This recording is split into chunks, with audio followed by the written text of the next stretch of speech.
Good day, everyone. This is Professor Jeremiah Elioso, and this is for Introduction to Meetings, Incentive, Conventions, and Events. And we're now on the module 2 of our course, and we are to discuss MICE organizers and sponsors. So, just a very quick recap before we proceed with our lesson for today. We have just had a brief overview of the concept of MICE, including the organizational structure of the hospitality industry, the employment in and around the MICE industry, and the future trends that shapes the MICE industry. So for today, our lesson is on the MICE organizers and sponsors. As you have learned in the many job opportunities around the MICE industry, you would be able to get a full grasp of one of the facet and aspect of MICE, which is the work that a MICE organizers and sponsors does for the MICE industry. So this topic covers on the entities that holds gathering, the types of corporate gatherings and events, entities that help organize gatherings, and the other organizations arranging gatherings. All right. So let's go ahead and start with the discussion with the question, who are the people who are organizing or holding a big gathering, such that of the ones that we have discussed, whether that's a meeting, incentive travel, convention, conference, or congress, and exhibition. So definitely it takes a lot of resources for you to be able to pull this off, right? And from here on, we are going to discover the three of the most significant entities that organize and sponsor MICE gatherings, and they are the corporation, associations, and the government. So we will take a walk on each of these three entities and see how they differ with each other and how they actually organize MICE events. So our first stop is on corporation. As you are aware that corporations is such a very big business, they technically refer to legally chartered enterprises that conduct business on behalf of their or owners with the purpose of making profit and increasing its value. And given the characteristic of a corporation, this would have many different shareholders who are part of the corporation. So naturally, when you organize or when the corporation organize an event, business have the needs that require them to plan and execute gatherings. So this is an opportunity for MICE organizers to target this kind of entities because this is a big account, and throughout a fiscal year, they would have many different types of events that they wish to organize, both for the purpose of, I mean, for public consumption, or either for themselves who are the employees or the shareholders of the organization. So, publicly held companies have a legal requirement to hold an annual meeting of the shareholders. And just like what I've said, that corporation would have different shareholders who are part of the organization. So naturally, because they own an asset in a company, they need to be informed of the many significant decisions that a corporation would entail. So a corporation would have annual meeting, which is being held in big venues, and these are being organized by MICE professionals. Also note that all companies have varying needs to hold a press conference or a ribbon cutting ceremony depending on the nature of the event. And because corporation is a big company, it needs the public awareness. There is an involvement of the press for the public to know on the whereabouts of the corporation. So later on, you'll be giving a few example of big corporations. Companies may be involved with a sporting event or entertaining clients in VIP areas at major sporting events, or it could be a sporting event, a cultural event, a business event, or pretty much whatever, depending as the need arise. It entails involvement of the many different personalities, not only of the major shareholders, but the different stakeholders as well. Gatherings are also held to honor employees, to celebrate holidays, and to build morale within the organization. So, just to reiterate with what I have mentioned a while ago, that it a corporate event can involve many different types of events within the whole fiscal year. It could be a sporting event, cultural event, or a business event. It could be for the benefit of the employees themselves, or it could be the public. Okay. So the levels of the event in a corporation are actually varied. So naturally, MICE professionals should take a great opportunity for this big accounts, so that this is actually a very lucrative account that they may take a look into. All right. So examples of big corporations are SM Investment Corporation. And as we are aware that SM Group of companies would have many different sub brands, that, and they are not only into the operations of the big malls all over the Philippines, but also they are now into property investments and many other entities, and also the BDO Unibank, J JG Summit Holdings Incorporation, Ayala, Top Frontier, Metro Bank, Aboitiz Equity Ventures, and Meralco. So all of these are big corporations. Okay, so let's take a look into the number and value of corporate meetings. So when a corporation decides to hold a gathering, it determines what the budget will be and where the gathering will be, or who will attend this corporate meeting. And because of the nature of a corporation, that it involves a lot of shareholders, we need to inform them.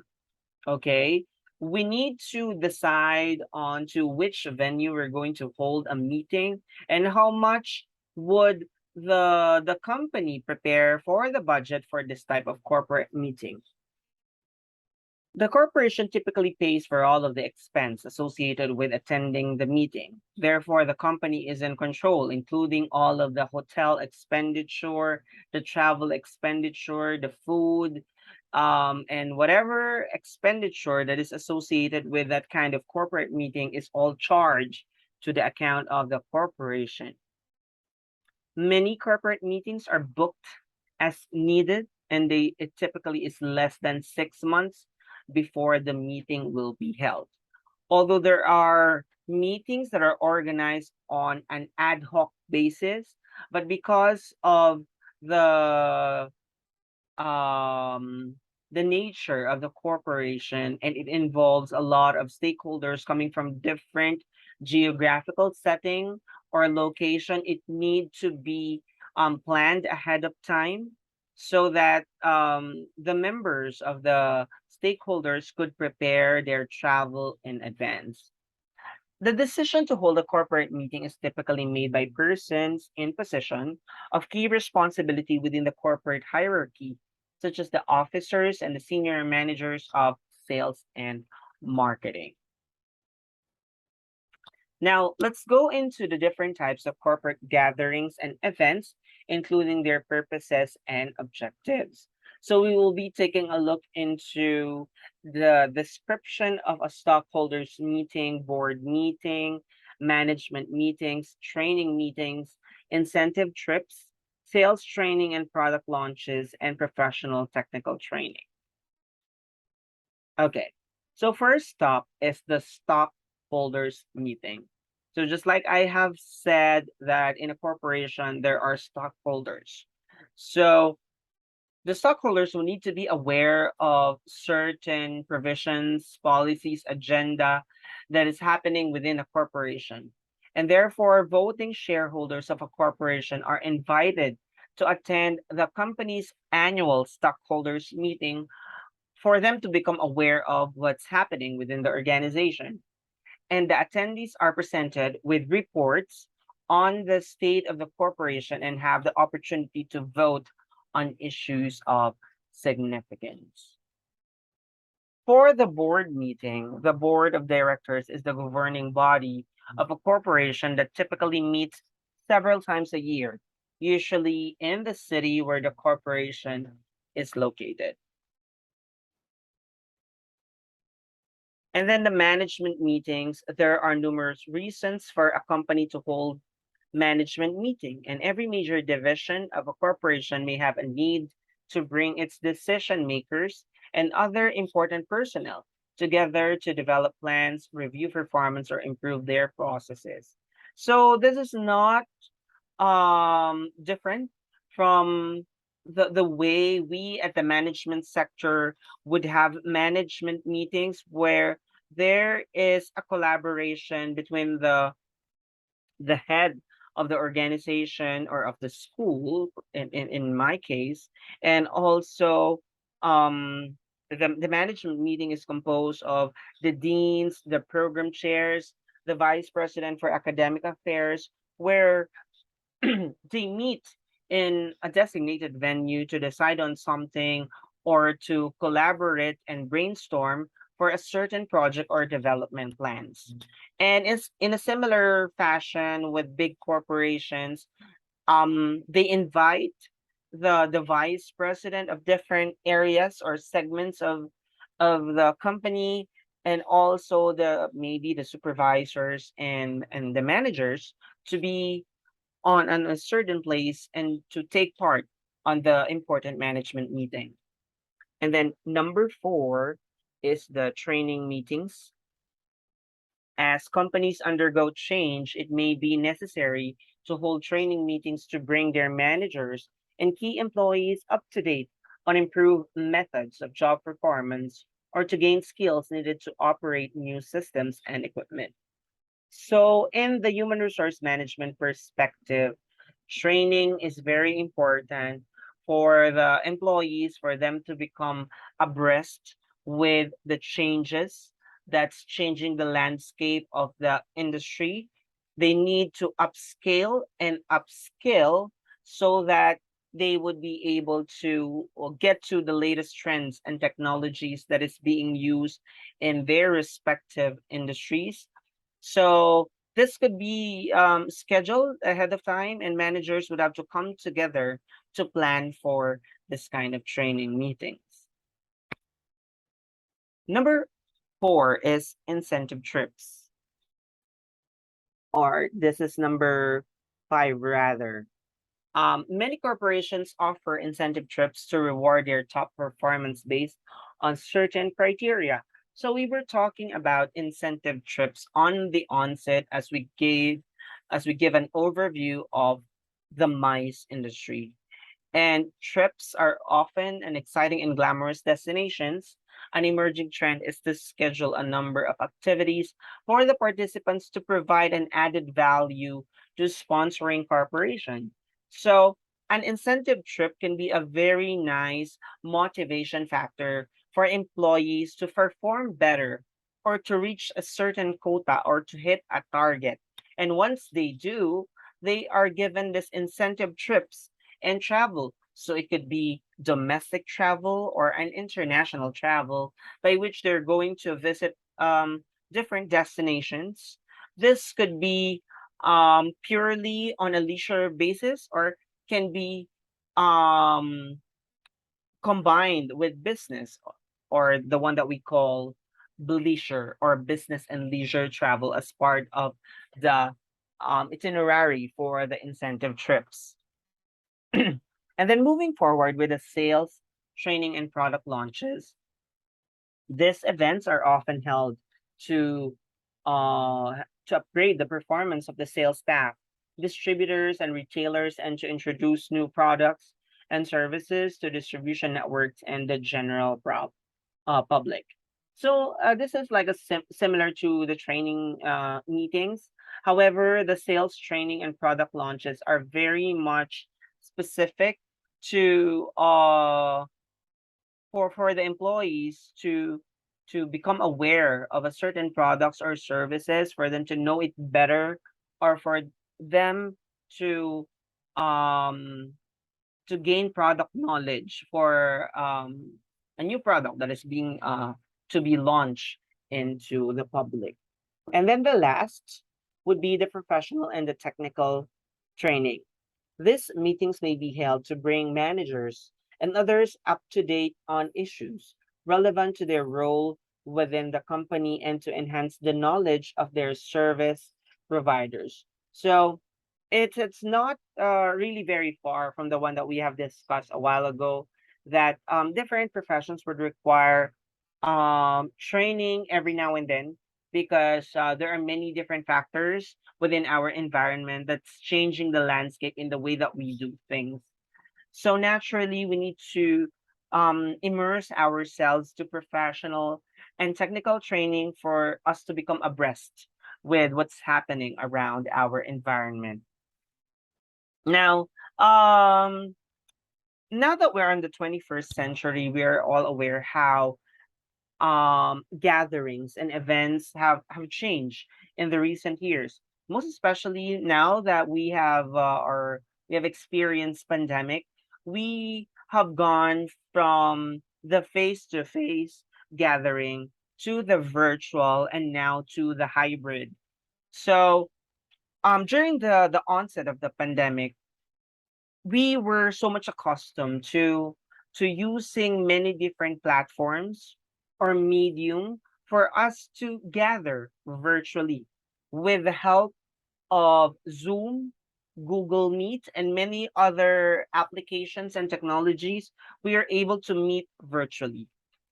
And similarly with education, we're um, holding classes virtually.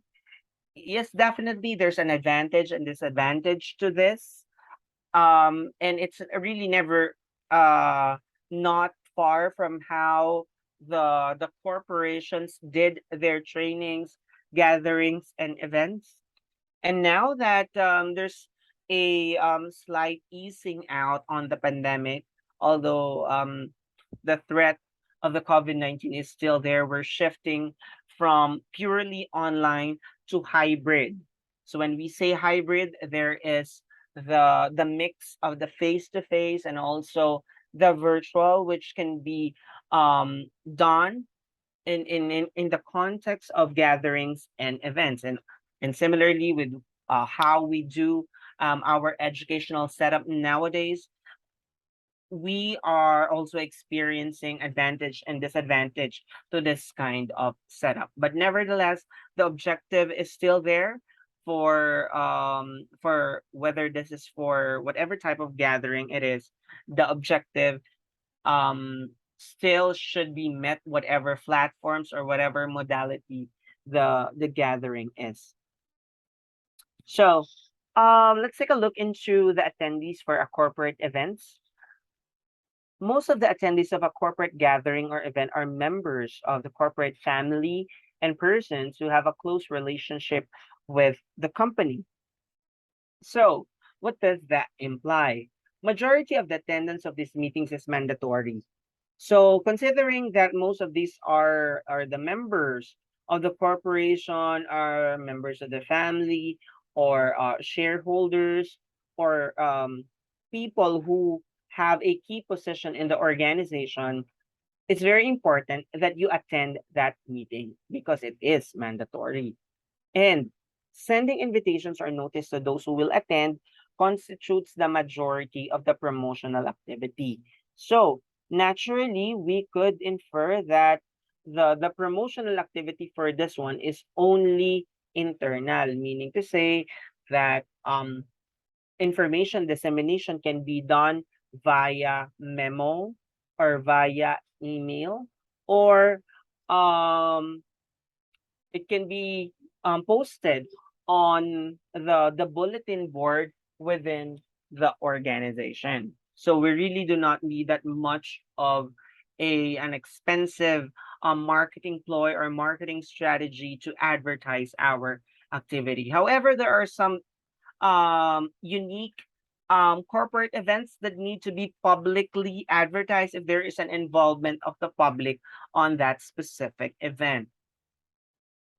Moving forward with the second entity, which is the association, in which it implies the act of being associated for a certain common purpose, whether that's for professional, industrial, educational, scientific, or social reasons.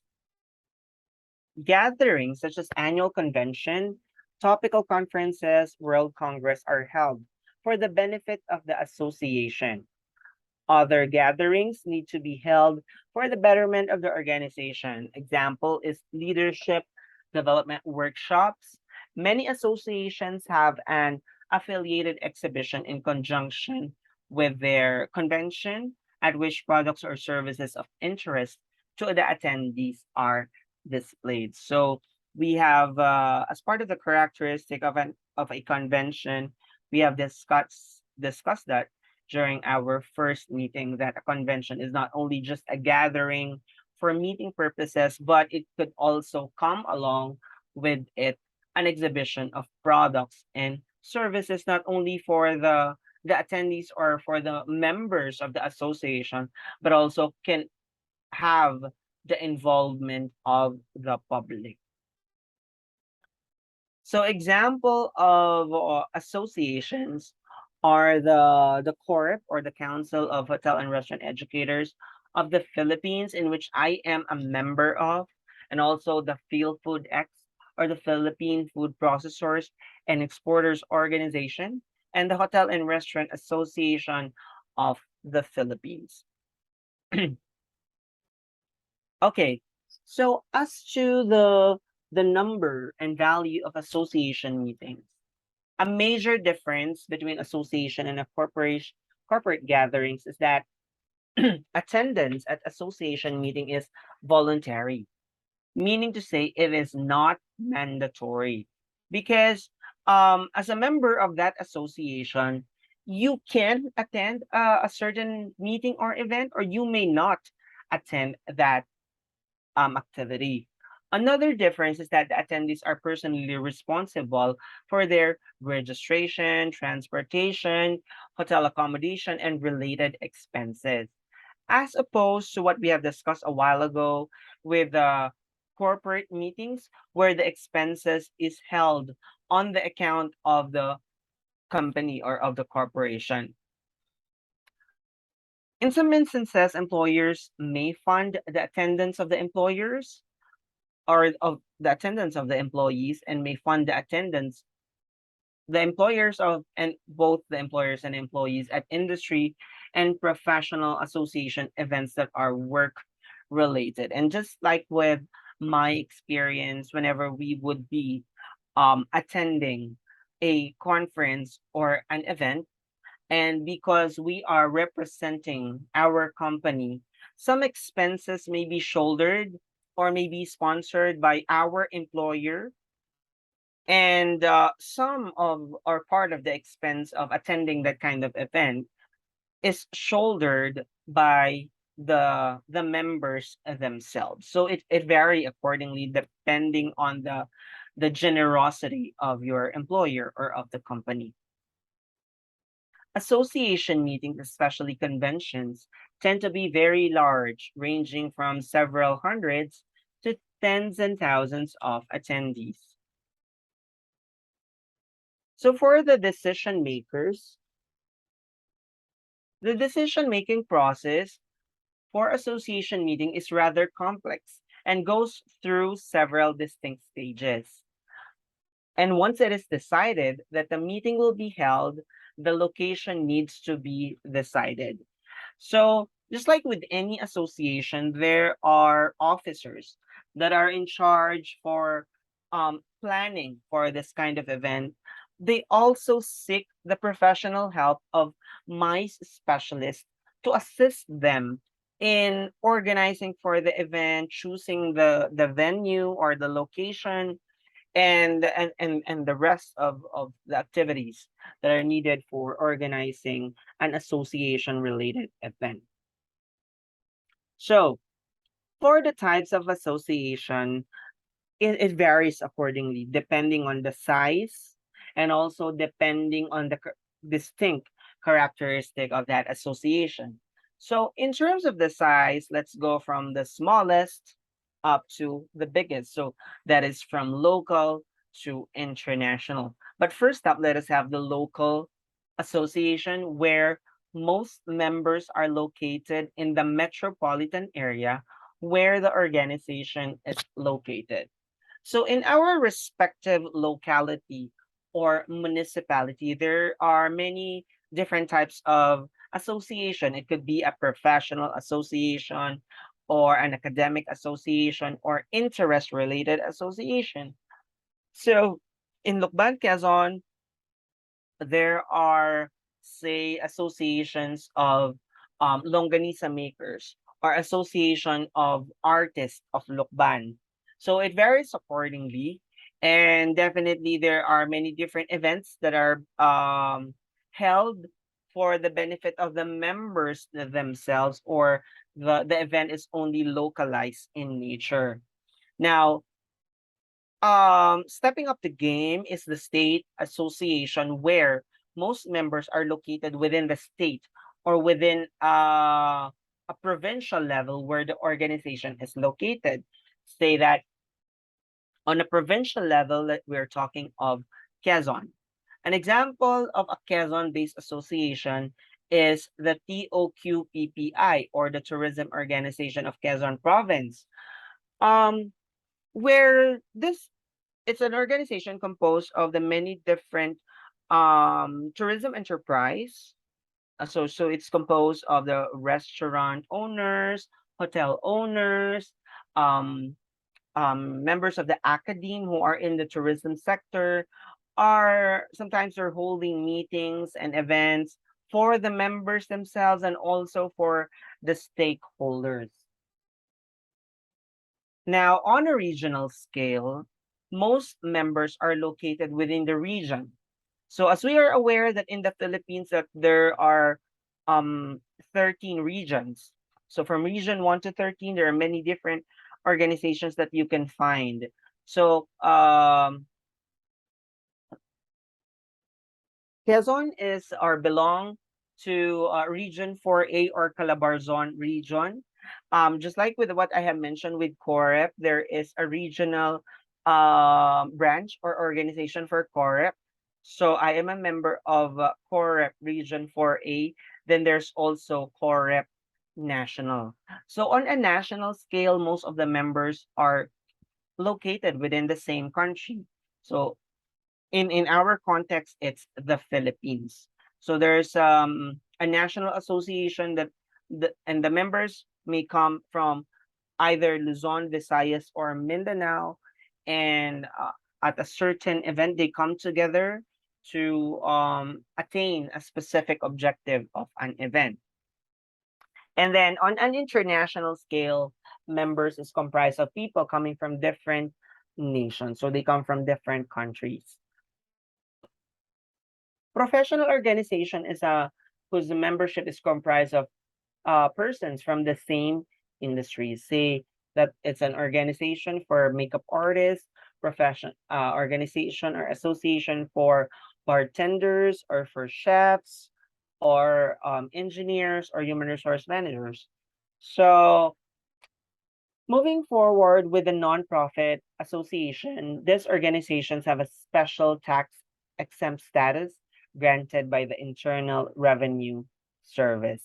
And lastly is the SMERF, where the term refers to small associations with members who join for social, military, educational, religious, and fraternal reasons. Let us now go to the types of association and gatherings and events, and including their purpose and objectives. So we have actually touched a little bit of this in our initial discussion. So we will be have this in passing the conventions, board meetings, committee meetings, training meetings, regional conferences, educational seminars. All right. So let's just have a quick discussion of these, beginning with conventions. So these are assemblies of people for a common purpose, depending on the type of associations sponsoring the convention.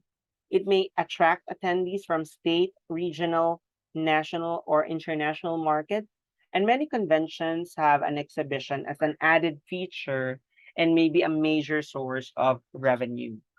And just like how I always reiterate that a convention may be purely meeting days, but it could also come along with it with an exhibition because the organizing committee is looking on that aspect as a major source of revenue.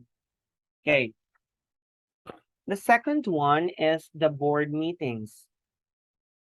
The association's board of directors typically meet several times a year to provide collective advice and direction to the association. And this meeting is usually the smallest association meeting held because you only have the key officers or the board of directors to be part of that meeting.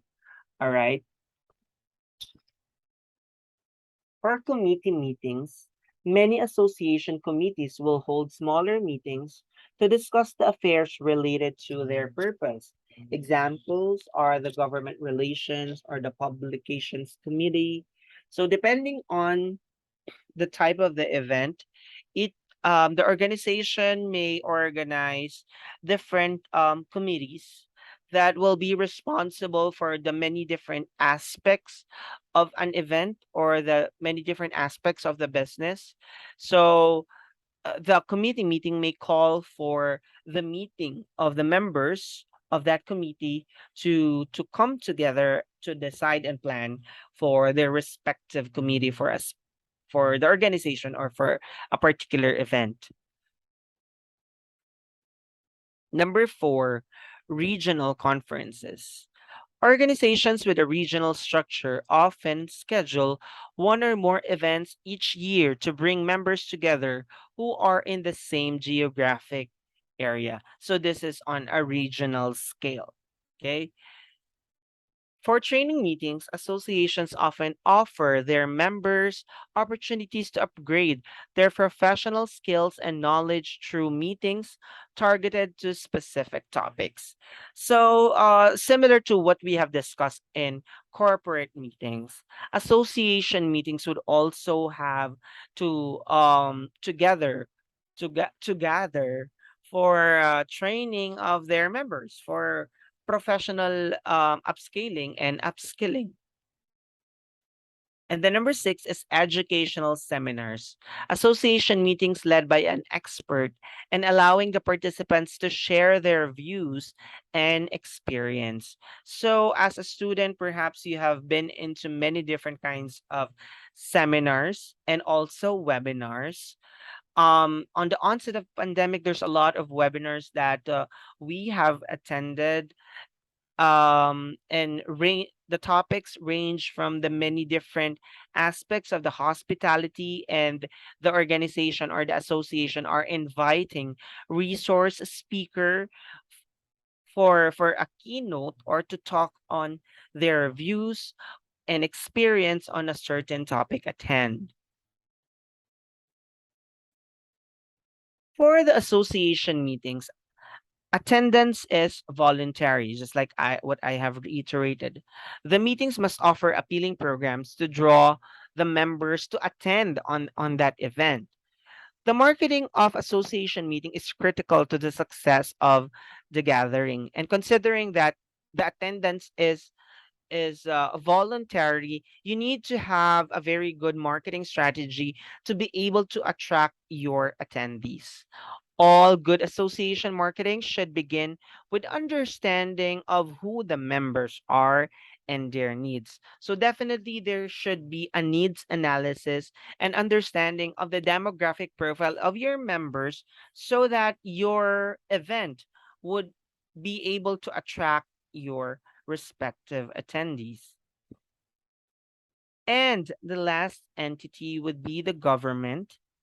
Although this is not much of a lucrative event, well, other people may view this as a lucrative account. But there's just a very distinct characteristic of an event organized for the government. So governmental entities at all levels have continuing need to hold gatherings since they have continuing needs to communicate and interact with many constituent bodies. And when we talk of the government, it could be on a local government unit scale or the national government. These meetings may involve the attendance of world leaders with large groups of protesters and supporters, or a small group of elected officials holding a legislative retreat. Government meetings are subject to many rules, many policies, many etiquette that you have to observe when you are attending and organizing a government related event. So, who are the decision makers for a government event? Managers at government agencies are typically those who identify the need to hold a meeting and have the responsibility to provide funding through their departmental budget process or to locate other sources of funding. However, this is identified on the onset as to who will decide and what's the need of the organization, and also to identify the budget, because when you are in the government it's really not very easy to secure a budget, because you need to um, first identify the projects that you're going to have for the entire year, and then also check if there is a budget allocation for that kind of project. As to the attendees, attendance by employees at government meeting would generally be mandatory, while the attendance by the general public would be voluntary. So for a government event, it could have the participation and involvement of the government employees and also with the public, which could be voluntary.